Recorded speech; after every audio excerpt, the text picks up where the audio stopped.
Local 4 News starts now with a breaking news alert. Good afternoon, everyone. I'm Rhonda Walker with breaking news that we are following. We do begin with breaking news on an ISIS terror plot, Thwarted.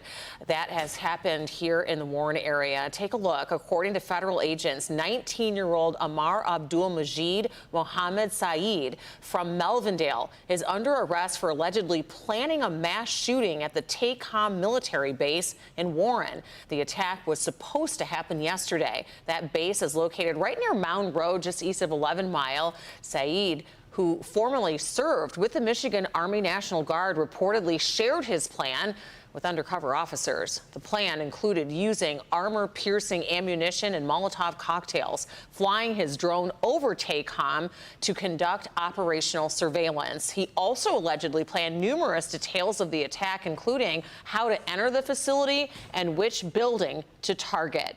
At the day of the attack, Saeed launched a drone near TACOM facility, but was arrested before he could carry out his plan. Saeed is charged with attempting to provide material support to ISIS and distributing information on destructive devices. He now faces up to 20 years in prison if convicted. We are going to be continuing to follow this breaking news for you throughout the day. We'll have more updates later today on Local 4 News at 5 o'clock. We want to move now to the weather. If you have some afternoon plans and wondering about those rain chances, meteorologist Brett Collar has the radar fired up. We've got a couple of chances throughout the day today, maybe tomorrow as well, but it's really Thursday night that we have the best chance for showers and thunderstorms. Now, in the meantime, the rest of today, we'll see a few showers move through, but few and far between. We've had a couple of light showers pop up here on Exact Track 4D radar, mainly on the east side as you head closer to Port Huron, down towards Algonac as well. These showers just very light, few and far between.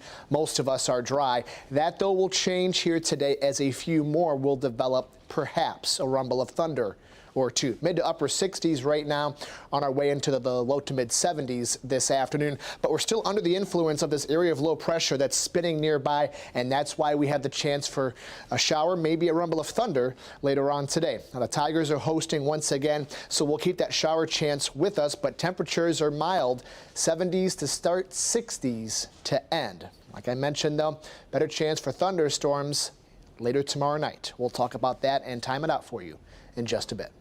All right, Brett, hopefully the only thunder is just the bats roaring over at Comerica Park for our Tigers.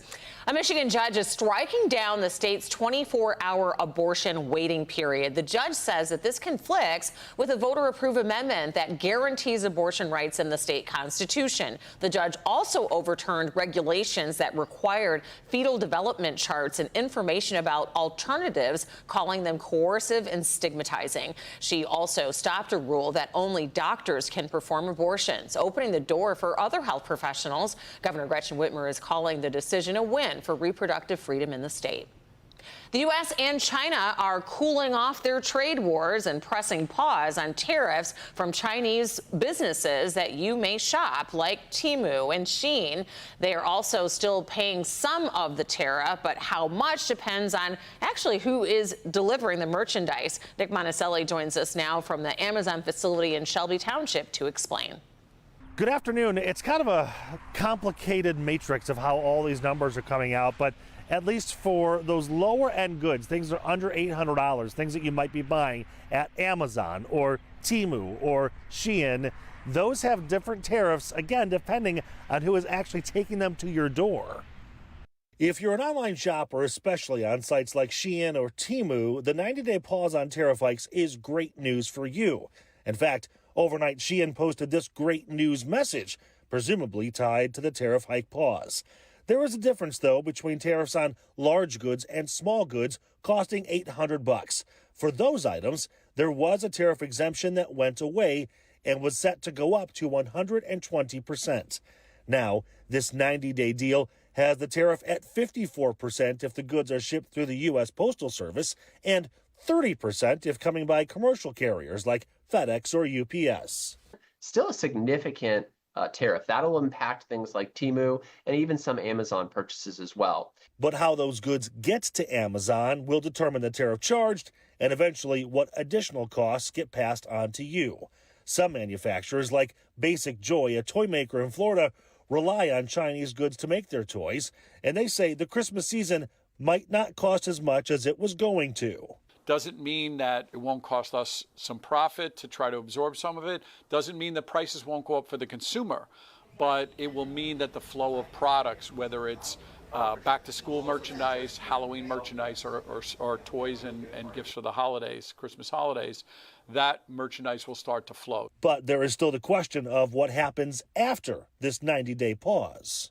Christmas could be more normalized if this type of deal was made more permanent. Because of course, we can place the orders in June and July, but the orders will come and then be taxed closer to Christmas. So if this 90 days runs out and we don't have a deal, then companies will still be on the hook for it. And yeah, I didn't even think about it, but now would be the time for stores and manufacturers to start getting some of those goods in, preparing for Christmas, because it does take that long to get everything in.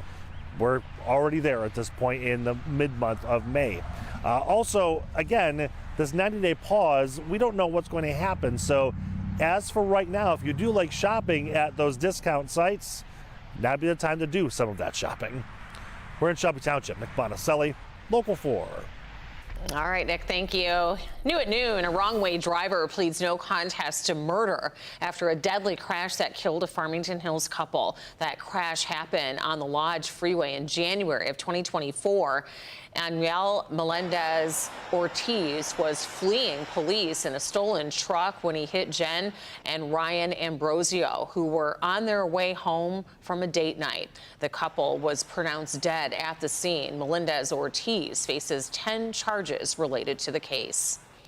Detroit City Council green lights a funding plan for the city's local soccer team to build a new stadium in Corktown. Council members approve reimbursing the Detroit City Football Club for tearing down a vacant Southwest Detroit hospital. It will be the site for the new stadium. The hospital is near the Corktown and Mexican Town neighborhoods, and it's been empty since 2007 and quite the eyesore. The demolition is expected to start in August and be done by spring of next year. In just a couple of weeks, the speed limit downtown is going to roar at around 230 miles per hour up and down Jefferson Avenue. The Detroit Grand Prix is coming to town, and Kim DeGiulio joins us, in pit row with what's to come. We are in downtown Detroit, where in just 16 days from now, race cars will be zooming underneath this bridge, all for the Detroit Grand Prix. And I'm lucky enough to be joined with IMSA race car driver Ricky Taylor. By the way, he just won the whole thing last year. Congratulations. By the way, never got to say that to you last year, but you're back again, racing for Cadillac. How's it feel to be back? Thank you very much. Yeah, last year was an amazing year. So coming here in the shadows of the Ren Sen, racing for Cadillac, it's a dream come true. Hopefully we can repeat that. And I should mention, he didn't just win it last year. He's won this race 4 times, 3 times on Belle Isle.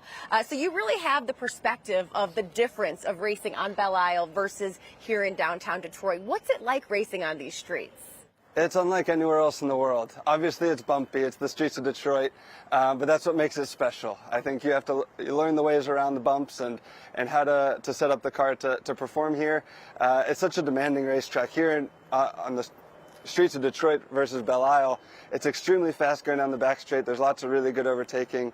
And in the IMSA race, which we'll be racing in, there's 2 different classes of cars. So just like the traffic that you get frustrated in on Monday to Friday, we're dealing with the same thing on Saturday, May 31st. We know a thing or two about that here in Detroit. Talk about how, it takes a certain type of person to be a race car driver, but for you, you were born around it. Your dad was an IMSA race car driver as well. Your brother does it. This is in your blood.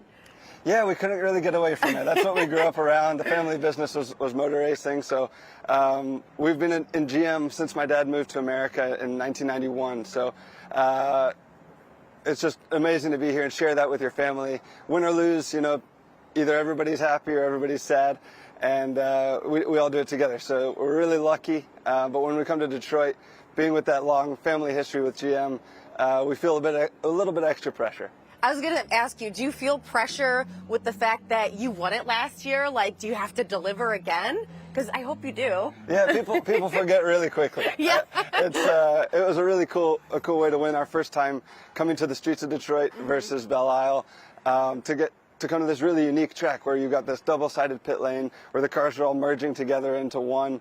You got the really the amazing victory lane that overlooks the city, overlooks the pit lane, and your whole team's there supporting you down below. So hopefully we can repeat it. Like you said, the pressure's on, being in the GM family. All the big bosses will be here, but we're really looking forward to it for the challenge. No pressure, no pressure. Well, just envision it right now. You got 16 days till it all kicks off, May 30th here in downtown Detroit. Of course, so many things are free. You can watch the race for free, but also you can get a ticket to the grandstands, the suites, all of that and more. So it is going to be an amazing time here in downtown Detroit. Ricky, thanks for joining us. Thank you. Back to you.